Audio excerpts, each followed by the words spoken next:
વિધાનસભા ગૃહમાં આમ આદમી પાર્ટીના ડેડિયાપાડાના ધારાસભ્ય ચૈતર વસાવાએ એક ધારાસભ્યના પુત્રએ 250 કરોડ રૂપિયાનું કૌભાંડ આચર્યું છે તે પ્રકારના આરોપ કરતા ખળબળાટ મચી ગયો છે. કોના પર તેમણે આરોપ કર્યા છે, શું સમગ્ર મામલો છે, વિગતે વાત કરીએ.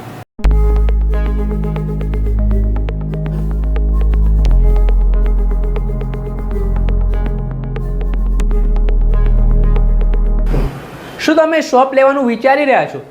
શું તમે અમદાવાદમાં શોપ શોધવા માટે આમ તેમ ફરી રહ્યા છો? તો આજે ચિંતા મૂકી દો. અમદાવાદના પોશ વિસ્તાર પાલડી ભટ્ટા ખાતે વજ્ર પ્લાઝામાં પ્રથમ માળે 156 સ્ક્વેર ફૂટની શોપ છે તે વેચવાની છે, જેની અંદાજિત કિંમત 35 લાખ રૂપિયા છે. એટલે તમે વહેલા તે પહેલાંના ધોરણે જલ્દી જ સંપર્ક કરો. આ એક સુવર્ણ તક છે તે જે ખરીદનારો છે તેમના માટે છે. આ નીચે આપેલા નંબર ઉપર આજે જ તમે સંપર્ક કરીને તાત્કાલિક આ જે શોપ છે તેના વિશે વધુ માહિતી મેળવો અને આ તક ઝડપી લો.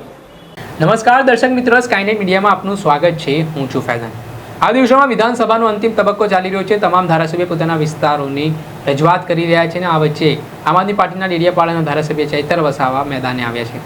તેમણે વિધાનસભામાં પોતાના પ્રશ્નકાળ દરમિયાન વાત કરતા દાહોદમાં એક ધારાસભ્યના પુત્રએ 250 કરોડ રૂપિયાનું કૌભાંડ આચર્યું હોય તે પ્રકારના આરોપ કર્યા છે. તેના જ કારણે રાજકારણ ગરમાયું છે.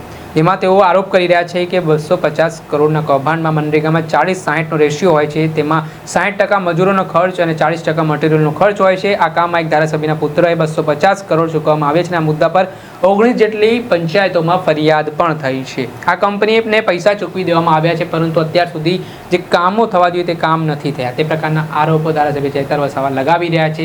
પહેલાં તો મામલે તેમણે કયા મંત્રીના પુત્ર ઉપર આરોપ કર્યા છે તે સાંભળી લો. અમે જ્યારે પંચાયત ગ્રામ ગૃહ નિર્માણની માંગણીઓ પર ચર્ચા હતી તેમાં મેં પણ ભાગ લીધો હતો અને જે દાહોદ જિલ્લામાં મંત્રી પુત્ર દ્વારા 250 કરોડનું કૌભાંડ કરવામાં આવ્યું છે, એમાં એ પ્રકારનું કૌભાંડ કરવામાં આવ્યું છે કે દાહોદ જિલ્લામાં મટીરિયલ મનરેગામાં 40-60નો રેશિયો હોય છે. 60% લેબર કામ થાય એટલે 40% મટીરિયલના કામ મળે. તો મટીરિયલના કામોમાં ધારાસભ્યના પોતાના પુત્રની રાજ કન્સ્ટ્રક્શન નામની એજન્સી પર 250 કરોડનું પેમેન્ટ ચૂકવવામાં આવ્યું છે. 19 જેટલી પંચાયતોએ ફરિયાદ આપી અને એ પંચાયતોએ કીધું કે અમારા ત્યાં જે પેમેન્ટ ચૂકવાયું ને કામો બતાવવામાં આવ્યા છે, કામો થયા નથી. સ્થળ પર કોંગ્રેસની ટીમ અને અમારા ઘણા આગેવાનો ગયા, સ્થળ પર કોઈ પણ જાતના કામો થયા નથી. તો સવાલ એ થાય છે કે જે ધારાસભ્ય બનતા હોય એમના લોહીના સંબંધ ધરાવતા પુત્રને કઈ રીતે આટલી મોટી એજન્સી આપવામાં આવે? એટલે આ માત્ર દાહોદનું કૌભાંડ છે. અમારે નર્મદા, છોટાઉદેપુર, ભરૂચ અને બીજા જિલ્લાઓમાં જલારામ એન્ટરપ્રાઇઝ કરીને એક એજન્સી મટીરિયલ પૂરું પાડવા માટે આવી હતી.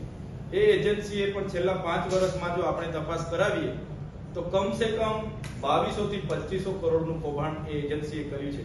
મટીરિયલ પૂરું પાડવાના નામે કોઈ પણ જગ્યાએ એક પણ ગાડી રેતી, કપચી કે સિમેન્ટ સળિયા નાખ્યા વગર કરોડો રૂપિયાના બિલો પાસ કરાવીને જલારામ એન્ટરપ્રાઇઝ નામની એજન્સીએ ખંખેર્યા છે. જેના કારણે આવી એજન્સીઓના લીધે જ આદિવાસીઓનો વિકાસ નથી થતો. આદિવાસીઓ માટે જે ગુજરાત અને કેન્દ્ર સરકાર ગ્રાન્ટ ફાળવે છે તે એનજીઓ, એજન્સીઓ, મોટા નેતાઓ અને અમલીકરણ અધિકારીઓ સાથે બેસીને એનું પ્લાનિંગ કરે છે કે આમાંથી કેટલું અમને મળશે અને એ પ્રકારના બિનજરૂરી કામો મૂકીને પૈસા ખંખેરી લેવામાં આવે છે.